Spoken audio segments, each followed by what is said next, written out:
नमस्कार, मैं हूं ज्योति और आप देख रहे हैं जनता न्यूज टीवी चैनल।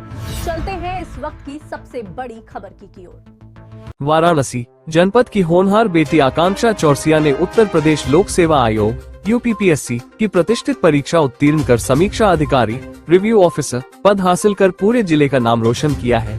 उनकी इस उपलब्धि से परिवार समेत पूरे क्षेत्र में खुशी की लहर है। आकांक्षा चौरसिया जनसा थाना क्षेत्र के देईपुर गाँव की निवासी है। वो दुर्गा प्रसाद चौरसिया एवं सीता चौरसिया की सुपुत्री है। उनकी प्रारंभिक शिक्षा हाई स्कूल तक अर्जुन प्रसाद मेमोरियल स्कूल मिर्जा मुराद से हुई, जबकि इंटरमीडिएट की पढ़ाई सेंट जॉन स्कूल भट्टी लोहता से पूरी की। इसके बाद उन्होंने राजा बलवंत सिंह कॉलेज ज्ञानपुर से BSc में गोल्ड मेडल हासिल कर अपनी मेधा का परिचय दिया। जानकारी के अनुसार आकांक्षा ने वर्ष 2023 में प्रयागराज में रहकर पहली बार परीक्षा दी थी, लेकिन सफलता नहीं मिली। निरंतर मेहनत, लगन और समर्पण के बल पर उन्होंने वर्ष 2026 में यह मुकाम हासिल किया। परिजनों के अनुसार उनके गृह आगमन पर भव्य स्वागत समारोह का आयोजन किया गया, जिसमें क्षेत्र के गणमान्य नागरिक, रिश्तेदार और शुभचिंतक बड़ी संख्या में शामिल हुए। आकांक्षा के चाचा संजय चौरसिया एवं राजकुमार चौरसिया ने बताया कि यह उपलब्धि युवाओं के लिए प्रेरणा है। उन्होंने कहा कि सच्ची लगन और मेहनत से किसी भी लक्ष्य को प्राप्त किया जा सकता है। आकांक्षा चौरसिया की यह सफलता पूरे वाराणसी जनपद के लिए गर्व का विषय है और आने वाली पीढ़ी को नई दिशा देने वाली है। देखिए हमारे संवाददाता आशीष कुमार मिश्रा की खास रिपोर्ट। आज हम वाराणसी जनपद के बहुत ही छोटे से गांव में आके खड़े हो चुके हैं, जिसका नाम है देईपुर। आज हमारे बीच हैं आकांक्षा चौरसिया, जिन्होंने यूपीपीएससी को क्रैक किया है। एक तरीके से कहा जाए तो उन्होंने टॉप किया है। ये हमारे पूरे वाराणसी जनपद के लिए बहुत बड़ी बात है और मैं बहुत बहुत धन्यवाद देता हूँ अपने मीडिया चैनल की तरफ से कि आपने हमारे गांव का ही नहीं पूरे जिले का नाम रोशन कर दिया है। तो आपको कैसा महसूस हो रहा है? आपने यूपीपीएससी क्लियर किया है, तो आप हमारे चैनल के माध्यम से क्या प्रेरणा स्रोत देना चाहेंगे? हमें बहुत अच्छा लग रहा है जी। इस जगह पे आज जहाँ हम पहुँचे हैं, उसके पीछे मेरे परिवार वालों का बहुत बड़ा हाथ है और मेरे दोस्त लोगों का। और आज जहाँ पर हम हैं वो मेरी बचपन से ख्वाहिश थी यहाँ तक पहुँचने की।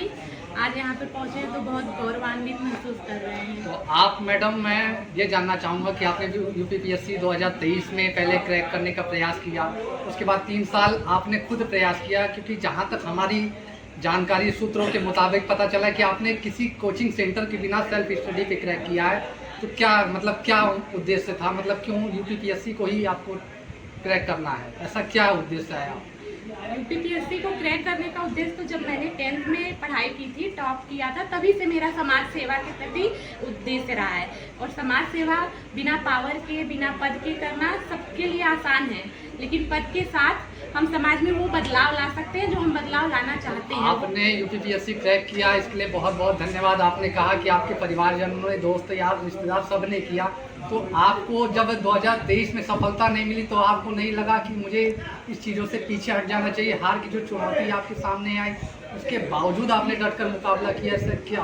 यूपीपीएससी का या यूपीएससी का एग्जाम ये सिखाता है कि आपको लगातार प्रयास करते रहना चाहिए। और हमारे आदर्श जो हैं स्वामी विवेकानंद जी, उन्होंने कहा है कि इंसान को कभी रुकना नहीं चाहिए। अगर वो दौड़ नहीं सकता तो चले, चल नहीं सकता तो रेंगे, लेकिन चलते रहना चाहिए। तो हमने उन्हीं के आदर्शों का पालन किया है। तो आप आज एक समीक्षा अधिकारी के पद पे आ चुके हैं। कुछ ही दिनों में आपको आपकी पदवी दे दी जाएगी। आप कुछ ही दिनों में एक अधिकारी के पद पे जाके बैठेंगी, तो हमारे समाज के लिए आप क्या करेंगी?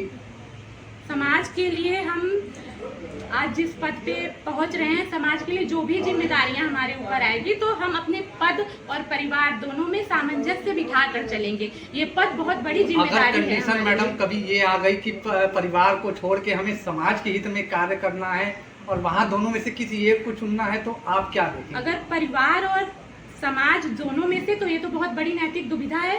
उसको डील करने के लिए हम समाज को पहले चुनेंगे, क्योंकि हमने परिवार को छोड़ के समाज को चुना, इसलिए हम इस सर्विस में आए हैं।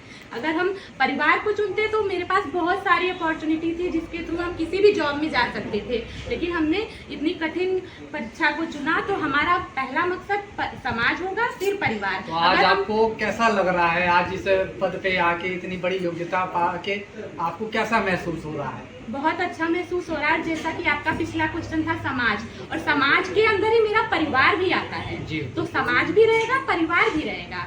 बस उसमें तालमेल किस तरीके से बिठाना है, ये मेरे ऊपर होगा वो मैं अच्छे से करने तो आप की हमारे हमेशा चैनल कोशिश के करूंगी। माध्यम से अपने जुड़े सभी संबंधियों को क्या देना चाहेंगी संदेश कि हमें क्या क्या करना चाहिए? आज जिस पद पे आप खड़ी हैं, क्या आप अपने से जुड़े लोगों को भी इसी पद पे आने के लिए, संघर्ष करने के लिए कुछ कहना चाहेंगी? हाँ, हम आज जिस पद पे पहुंचे हैं, मेरे बहुत सारे दोस्त और एक मेरे साथ मेरी फ्रेंड आई हुई है प्रिया, वो भी इसी पद की तैयारी कर रही है। तो उसको मैं यही कहना चाहूंगी कि लगातार परिश्रम करते रहें। मैं 2020 से लगातार इस BCS मतलब परीक्षा में जुड़ी हुई हूँ और आज मुझे सफलता मिली है। तो ये कहा जा सकता है कि अगर आपके अंदर दृढ़ निश्चय, लगन और परिश्रम करने का जज्बा हो तो आप कुछ भी कर सकते हैं। आपको मैडम कभी ये नहीं लगा कि हाँ 2023 में मैं सफल नहीं हो पाई, मुझे कोचिंग सेंटर या किसी संस्था या कॉलेज इंस्टीट्यूट किसी से हेल्प लेनी चाहिए? आपके मन में कभी नहीं आया? नहीं, बहुत बार आया, लेकिन कहते हैं ना ये एग्जाम ही ऐसा है कि हर दिन आप गिरेंगे, हर दिन आप उठेंगे। जी। तो गिर के उठना इस परीक्षा का सबसे बड़ा ध्येय है। उसी ध्येय को मैंने अपने दिमाग में रखा कि भले ही मैं गिर रही हूँ लेकिन मैं उठूंगी, गिरूंगी, उठूंगी, कभी न कभी तो उठ के उस मुकाम तक पहुंचूंगी जहाँ मैं आज हूँ। ठीक है, धन्यवाद। एक बार हम पुनः अपने चैनल की तरफ से आकांक्षा जी को बहुत बहुत बधाई देते हैं। बहुत बहुत धन्यवाद। डॉक्टर